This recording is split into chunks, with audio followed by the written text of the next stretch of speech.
e de clima instável também no Vasco, por conta, enfim, dessa crise, já podemos chamar assim, depois da derrota, especialmente, né? Depois da derrota para o Vitória, 8 jogos sem vencer, um momento realmente muito turbulento vivido pelo clube. O Fernando Diniz está assumindo, já dirige o time num jogo dificílimo contra o Lanús e acompanhando o Twitter, né, o X do meu amigo Joel Silva, muito bem informado, dizendo que virão mudanças na direção de futebol. Aí não está descartada a saída do Marcelo Santana. Será que sai o Felipe também ou não sai? O que pode acontecer?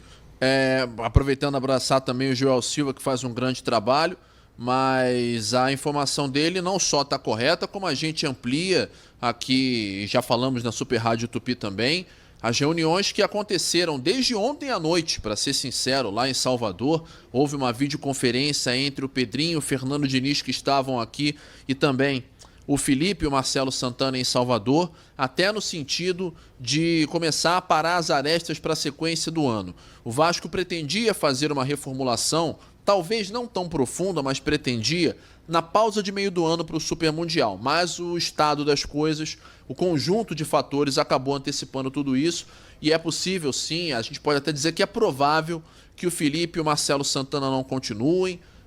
O Marcelo, que inclusive há algum tempo não aparece, a última aparição pública dele aconteceu no sorteio da Copa do Brasil, né? Quando o Vasco soube que enfrentaria o Operário. Já naquele momento ele estava muito pressionado. Com o Felipe não é diferente, não tanto pelos resultados dele como técnico interino, mas pelo trato até com os jogadores, com o grupo. Aquela declaração do Capasso repercutiu muito mal no elenco.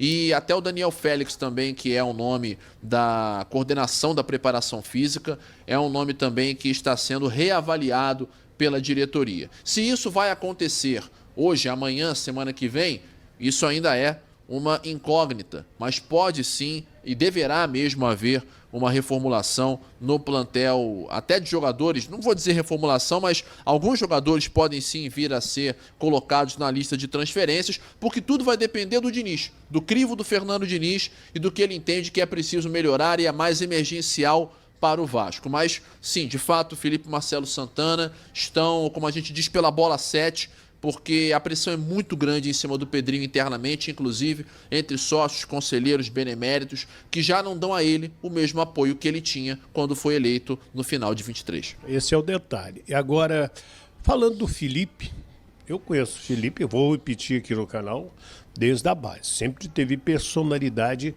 forte. E talvez isso aí tenha assustado os vascaínos. E aquela declaração, eu ia te perguntar isso, do Capasso, e ele dizendo que não gosta do Capasso, se o youtuber gosta, leva para ele, né? Ao meu sentir ali, ele perdeu o grupo. Pois é, ali é evidente que o dirigente, a diretoria, ela tem o direito de afastar o jogador ou não colocá-lo nos planos ou colocá-lo na lista de transferências para treinar em separado, se considerar que, se ele ainda tem contrato, se considerar que ele não tem futuro dentro do elenco. Isso é uma coisa, mas daí a externar isso publicamente da maneira como ele fez, acabou pesando muito porque a apuração nossa dá conta de que os jogadores se sentiram atingidos no seguinte sentido: se o Felipe fala um negócio desse para um jogador que treina todo dia, que frequenta o mesmo ambiente que o nosso, que só por uma questão de canetada é que não está no mesmo grupo sendo relacionado, se ele fala disso de um jogador que está treinando e que é ativo do clube, independente de qualquer coisa, ganha salário, tem contrato, é atleta do Vasco, amanhã pode falar de qualquer outro jogador. Sim. Até porque o Capasso não é o único que treina em separado. O Riquelme, lateral esquerdo, também treina em separado, porque a diretoria não conta com ele. Porque ele passou por muitas lesões desde aquele momento. Cirurgia. Chegou aí para o esporte, ficou somando aí os 2 períodos mais de um ano parado. Então não tem aquele ritmo. Por isso, por essa questão, e principalmente pela falta de resultados. Porque uma coisa é o cara falar isso quando o time está ganhando, quando o time está bem. Isso aí pode causar um mal-estar. Mas o estado de coisas todo somado com a sequência de resultados negativos, uma pressão muito grande, esse evento deste domingo, da madrugada, com os torcedores hostilizando os jogadores e o elenco, a diretoria, enfim. Isso tudo ajuda a criar realmente um clima muito negativo e o Felipe realmente, não vou dizer que perdeu o grupo, mas muitos jogadores ali perderam a confiança nele e posso dizer, aí sim de maneira geral, o moral do time foi lá para baixo e isso se observou claramente nas derrotas contra Puerto Cabello e Vitória. O Fernando Diniz, que é um psicólogo de formação, apesar de não exercer, ele vai ter que praticar a psicologia com esse grupo do Vasco da Gama. Primeiro, ele tem que recuperar o moral do time. E segundo, o Felipe foi infeliz nesta declaração. Ele pode até falar isso na cara do Capasso, não gosto de você, né? Agora, falar publicamente aquilo que você colocou, que você expõe o patrimônio. E o Fernando Diniz, muita gente até ontem, depois do jogo, me perguntando, Hélito, o Fernando Diniz vai pegar mesmo esse rabo de foguete? Pois é, uma bulha tremenda, né? Qualquer um poderia ouvir isso, menos o Lineker, menos a torcida e talvez até o jogador, mas não publicamente. Agora, o Fernando Diniz, inclusive, ele é a bala de prata da diretoria para tentar recuperar alguma estabilidade interna. Porque tanto o Pedrinho quanto o Felipe falou isso até na coletiva, que ele acredita que o Diniz consiga levantar o moral do elenco que está psicologicamente abalado. E isso realmente parece muito evidente. O Diniz vai ter trabalho nesse aspecto, até porque já estreia numa tremenda fogueira, que é esse jogo contra o Lanús, em que só a vitória interessa para continuar sonhando com a classificação. Vasco sempre, meu amigo. Bom, Marcelo Santana foi demitido na noite de ontem no Vasco da Gama. Muita gente comemorando, achando que agora vai, porque essa é a mudança. Só que a gente tem que levar em consideração o seguinte: o Marcelo Santana não contratava sozinho. Ele tinha numa linha de hierarquia o Felipe. Ele, Marcelo Santana, diretor executivo, e o Felipe, diretor técnico. Então, todas as decisões tomadas ou com iniciativa do Marcelo Santana tinham a anuência também do Felipe. Se era para demitir porque o futebol contratou errado, tinha que cair os dois. Marcelo Santana foi demitido e o Felipe pode ir para a base. Há um movimento interno para tirar o Felipe, para ele dirigir a base, que ele já vem fazendo esse trabalho, mesmo no profissional, ele tem como trabalho esse elo da transição junto ao Léo Matos. Então, há a possibilidade, sim, do Felipe ir para a base. E o Vasco vai ter que ir ao mercado buscar dois profissionais, ou pelo menos um. Um diretor executivo, ou vai buscar o executivo e o diretor técnico. Lembrando que o Felipe indo para a base, o salário dele não rebaixa.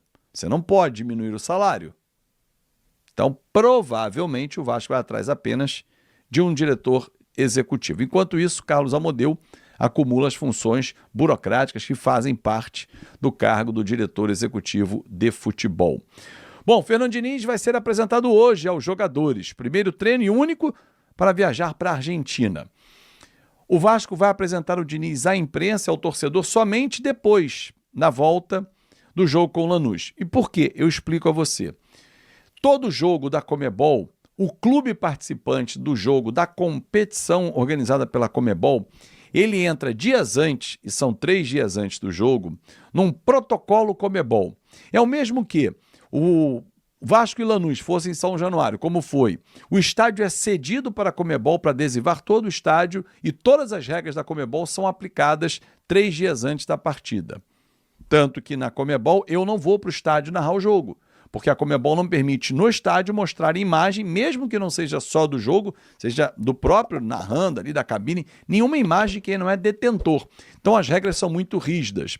E dentro das regras muito rígidas, o Vasco não poderia anunciar um jogador ou um técnico dentro da competição como está sendo organizado, né? O Vasco vai jogar com o Lanús pela Copa Sul-Americana. Então, assim, só para que você possa entender, a apresentação foi adiada porque no protocolo da Conmebol você não pode, como se tirasse proveito da competição, uma casquinha para apresentar uma novidade. Então, depois da Conmebol, né, do jogo com o Lanús, ele vai ser apresentado provavelmente na quinta-feira. O Vasco volta quarta-feira, né, logo na sequência do jogo. Um jogo dificílimo, em que o Fernando Diniz terá apenas o treino de hoje para conhecer o elenco mais de perto, fazer as suas avaliações. Aliás, um detalhe: o Vasco não tratou, nesse momento, de dispensar nenhum jogador. Há uma lista que vai ser passada ao próprio Fernando Diniz, que ele vai fazer a sua análise.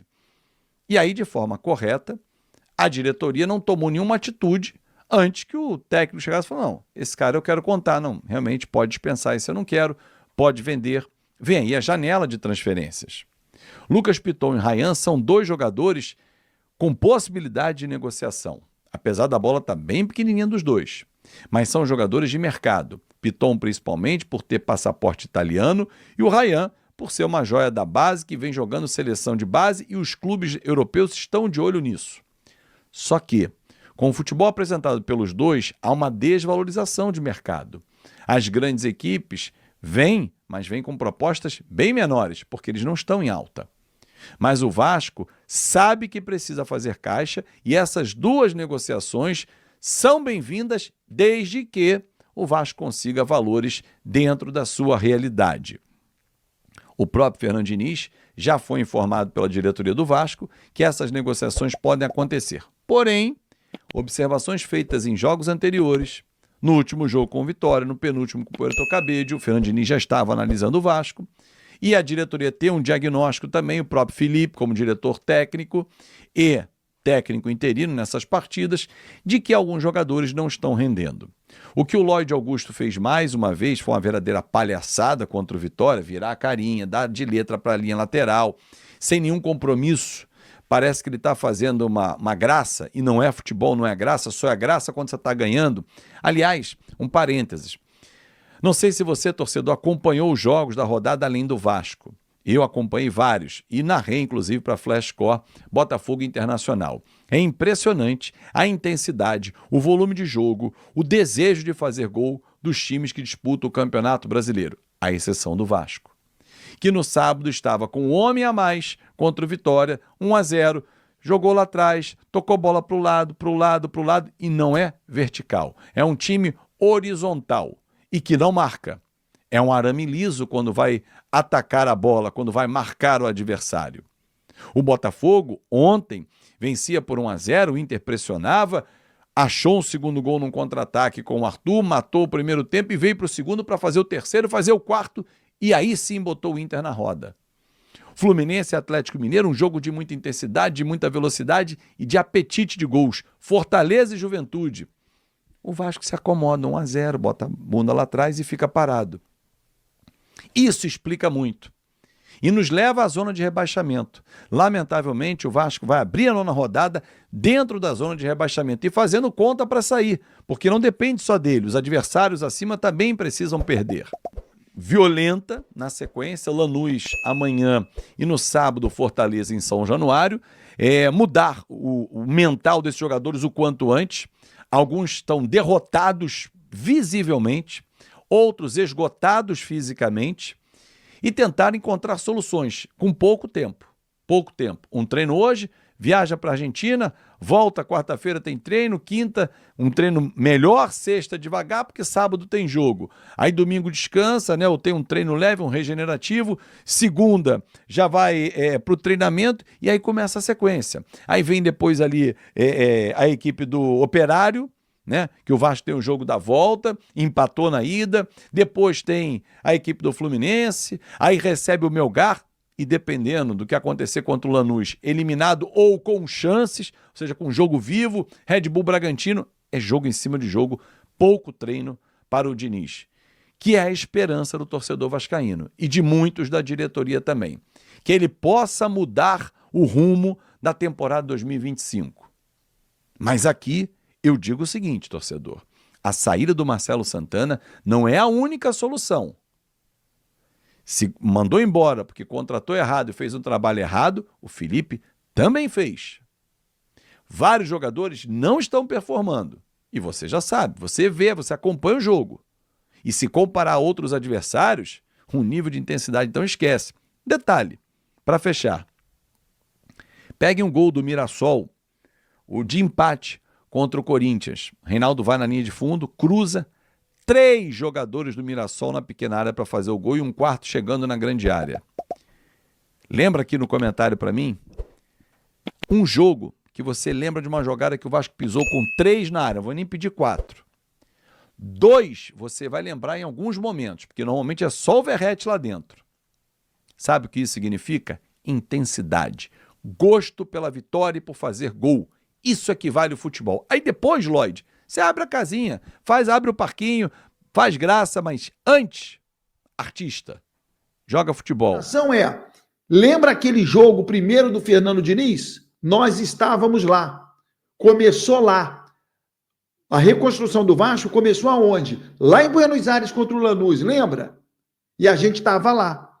Esse é o meu pensamento. Com cobrança, com tudo mais, mas principalmente com torcida para que isso aconteça. E se acontecer, estaremos marcados também na história do Vasco, na história do canal. O Edu está iniciando a viagem dele, o Lineker está no aeroporto, amanhã já teremos os dois em Buenos Aires para iniciar a nossa cobertura lá, né, Lineker? Exatamente, Baran, exatamente, tá? Já estou captando aqui as informações sobre a torcida, né? Então, já trouxe aqui no Hora do Vasco de forma exclusiva essa informação dos torcedores saindo, né, de Puerto Madeiro direto para o estádio no dia do jogo.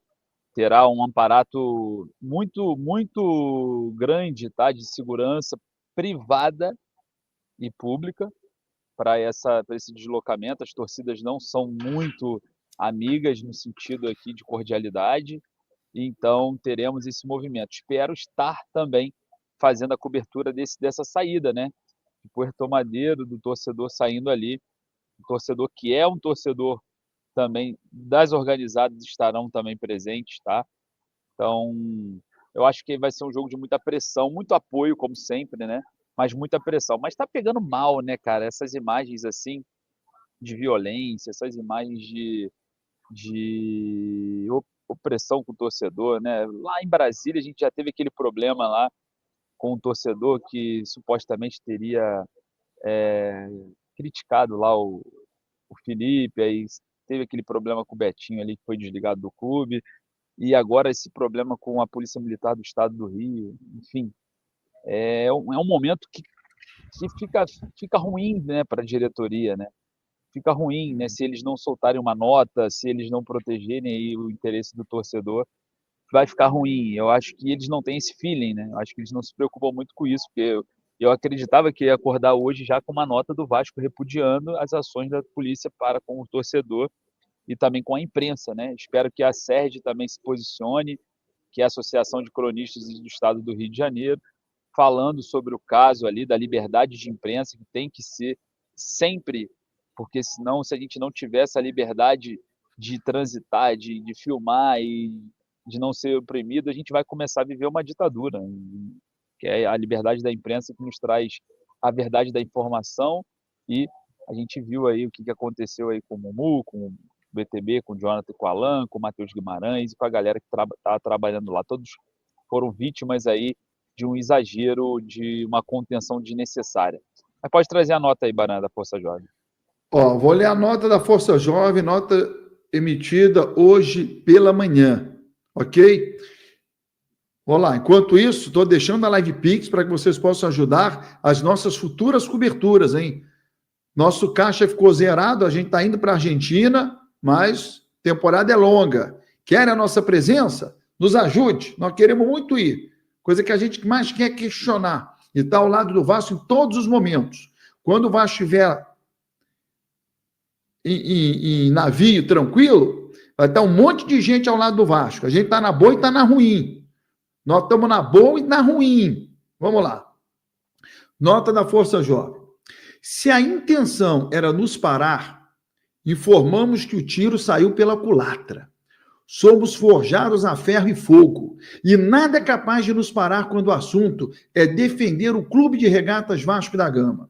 Seguiremos cobrando mudanças no organograma do Departamento de Futebol, mas, sobretudo, a saída imediata ou afastamento de jogadores frouxos e vagabundos que não honram a camisa do Vasco e não são dignos de estarem onde estão recebendo salários exorbitantes. Aguardamos ações rápidas e um posicionamento público nos próximos dias. Caso contrário, as próximas comunicações serão para convocar protestos até que as demandas da torcida sejam atendidas. Buscamos a paz, mas não fugimos da guerra. Força Jovem Movimento. Aí.